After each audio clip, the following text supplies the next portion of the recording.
नमस्कार दोस्तों, मैं advocate Vishnudhari Singh legal channel में आप सभी दर्शकों का स्वागत करता हूं।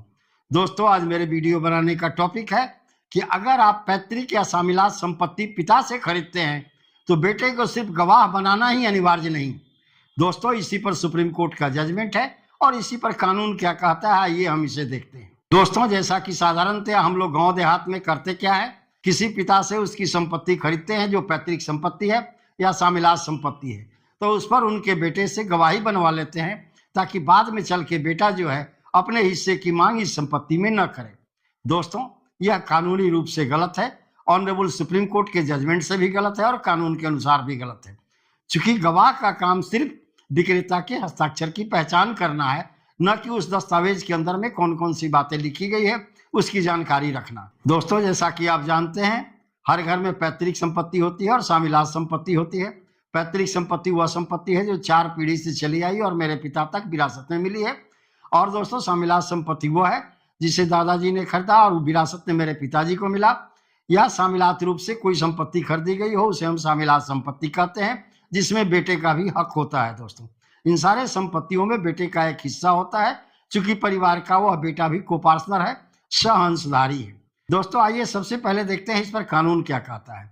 दोस्तों, ट्रांसफर ऑफ प्रॉपर्टी एक्ट की धारा 3 के अनुसार यह कहा गया है कि अगर किसी भी दस्तावेज पर कोई व्यक्ति गवाह बनता है तो उसका काम सिर्फ और सिर्फ विक्रेता के हस्ताक्षर का सत्यापन करना है, उसके हस्ताक्षर की वेरीफाई यानी पहचान करनी है, न कि डीड के अंदर में क्या बातें लिखी गई है उसकी जानकारी रखना है। यानी दस्तावेज के अंदर के शर्तों के बारे में जानकारी रखना उस गवाह का कर्तव्य नहीं है। दोस्तों, अगर आप कोई पैतृक संपत्ति किसी पिता से खरीदते हैं, वैसी परिस्थिति में आप क्या करते हैं, उनके बेटे से गवाही ले लेते हैं। तो दोस्तों, ये गलती होती है, क्योंकि बेटा बाद में चल के अपने हिस्से की मांग कर सकता है। जैसा कि आप जानते हैं, पैतृक संपत्ति में पिता को भी संपत्ति बेचने का लिमिटेड अधिकार है, यानी परिवार की आवश्यकता, परिवार के विकास और पायस पर्पस के लिए ही संपत्ति पिता बेच सकता है। अन्यथा दूसरी स्थिति में किसी तरह से बेचा अपने निजी स्वार्थ के लिए, निजी अय्यासी के लिए, तब बेटा बाद में चल के उस सेल डीड को कैंसिल करा देता है और अपने हिस्सा उसमें से निकाल लेता है। दोस्तों, इस प्रकार जो खरीदार हैं संपत्ति के, जो संपत्ति का क्रेता है, वो मुसीबत में फंस जाते हैं। इसी से बचने के लिए ऑनरेबल सुप्रीम कोर्ट ने अपने इस जजमेंट में क्लियर आदेश दिया है। सुप्रीम कोर्ट के केस का टाइटल है दोस्तों रतन सिंह वर्सेस निर्मल गिल वगैरह। इसका साइटेशन नंबर है दोस्तों 3681 3682 ऑफ 2020। दोस्तों, 16 नवंबर 2020 का यह लैंडमार्क जजमेंट सुप्रीम कोर्ट के द्वारा दिया गया। दोस्तों, इसी केस में ऑनरेबल सुप्रीम कोर्ट ने एक दूसरे केस का उदाहरण दिया।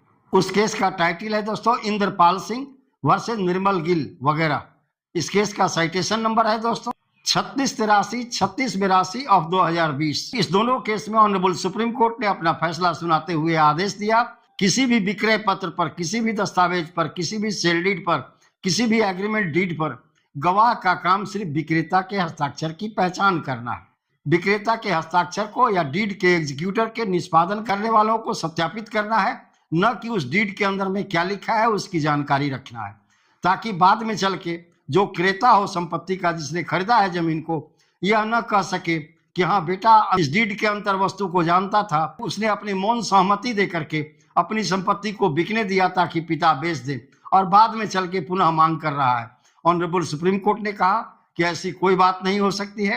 इंडियन एविडेंस एक्ट का सेक्शन 115, जिसमें हम विबंध कहते हैं, जिसे अपने आचरण से या शब्दों से स्वीकार करना कहते हैं, या एक्वेंसेस जिसके अंदर में मौन सहमति दी जाती है, इसे बेटे के ऊपर, इस दोनों सिद्धांतों को बेटे के ऊपर लागू नहीं किया जा सकता, क्योंकि बेटे को उस डीड की पूरी जानकारी नहीं थी।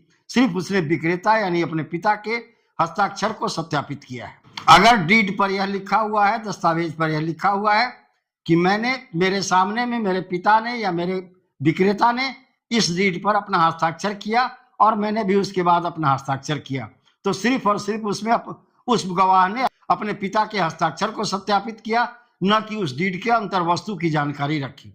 यानी किसी भी तरह का न्यायालय जो है अगेंस्ट में इंटरफेरेंस नहीं करेगा। इसी केस में अपना निर्णय सुनाते हुए ऑनरेबल सुप्रीम कोर्ट ने अपना दूसरे बिंदु पर निर्णय दिया कि बेटे को यानी गवाह को डीड के अंदर में क्या क्या बातें लिखी गई है, क्या क्या टर्म्स एंड कंडीशन लिखी गई है, इसकी कोई जानकारी नहीं होगी। इसके बारे में न्यायालय कोई अवधारणा नहीं बनाएगा। अगर विक्रेता यह कहता है कि बेटे को अपने संपत्ति बिकने की जानकारी थी, तो इसके बारे में न्यायालय का कोई अवधारणा नहीं होगा जब तक कि बेटा क्लियर रूप से एनओसी न दे दे, नो ऑब्जेक्शन सर्टिफिकेट। इसी केस में अपना फैसला सुनाते हुए तीसरे बिंदु पर निर्णय दिया, जो दस्तावेज लेखक है उसकी गवाही क्या महत्व रखती है। दस्तावेज लेखक की गवाही दस्तावेज के कंटेंट को साबित करता है। चूंकि दस्तावेज लेखक ने दस्तावेज को विक्रेता के कहने पर लिखा और विक्रेता को पढ़कर सुना दिया, ऐसी परिस्थिति में दस्तावेज के अंदर में क्या लिखी हुई है इसकी जानकारी उस दस्तावेज लेखक को होगी, लेकिन इससे बेटे के राइट पर, बेटे के अधिकार पर कोई प्रभाव नहीं पड़ता। क्रेता यह नहीं कह सकता कि दस्तावेज लेखक ने दस्तावेज के अंतर वस्तु की पुष्टि की है। ऐसी परिस्थिति में इस दस्तावेज के अंदर में जो बातें लिखी गई है, जो टर्म्स एंड कंडीशन है विक्रय का, उसे मानने के लिए बेटा भी बाध्य है। नहीं दोस्तों, ऑनरेबल सुप्रीम कोर्ट ने कहा कि बेटा या वो गवाह जिसने सिर्फ अपने पिता के हस्ताक्षर की पुष्टि की है, सत्यापन किया है, वह इस दस्तावेज के अंतर वस्तु को या उसके अंदर के शर्तों को मानने के लिए बाध्य नहीं। अब आइए एक दूसरे केस को देखते हैं दोस्तों, जहां पर सुप्रीम कोर्ट ने थोड़ा सा विशेष रूप से एक्सप्लेन किया है कि अब आपको करना क्या चाहिए। केस का टाइटल है दोस्तों पांडुरंग जीवाजी आप्टे वर्सेज रामचंद्र गंगाधर। इसका साइटेशन नंबर है दोस्तों AIR 1981 2235। 9/10/1981 को इसका फैसला ऑनरेबल सुप्रीम कोर्ट के द्वारा हुआ था दोस्तों। इस केस के अंदर में ऑनरेबल सुप्रीम कोर्ट ने कहा किसी भी सेल डीड पर, किसी भी विक्रय पत्र पर जो गवाह होता है वह सिर्फ विक्रेता के हस्ताक्षर की पुष्टि करता है, न कि उसके अंतर वस्तु को जानता है।